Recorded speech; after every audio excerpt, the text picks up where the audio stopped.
இப்போ பயம் இல்லையா? போ.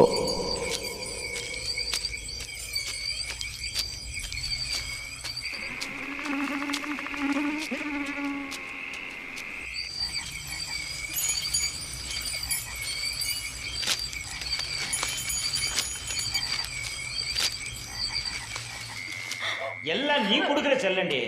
குழந்தையா லட்சணமா வளர்த்தாதானே. கருப்பா, என் பிள்ளைய காப்பாத்துப்பா. வளர்க்க தெரியாம வளர்த்துட்டு இப்ப கருப்பா சிவப்பானா வந்துடுவானா? அண்ணே, ஊருக்குள்ள தேடிட்டேன், எங்கேயும் காணோம். ஒருவேளை கருப்பு கோயில் போயிருப்பானா என்னவோ? சொல்ல தெரியுது இல்ல, போய் பார்க்க வேண்டியதானே. ஏன் தனியா போறதுக்கு பயமா இருக்குதோ? வாங்க. எங்கடா கண்ணு போயிருந்த? இப்படியா சொல்லாம கொல்லாம போறது? நாங்களாம் எப்படி தவிச்சு போயிட்டோம் தெரியுமா? கண்ணு ராசா.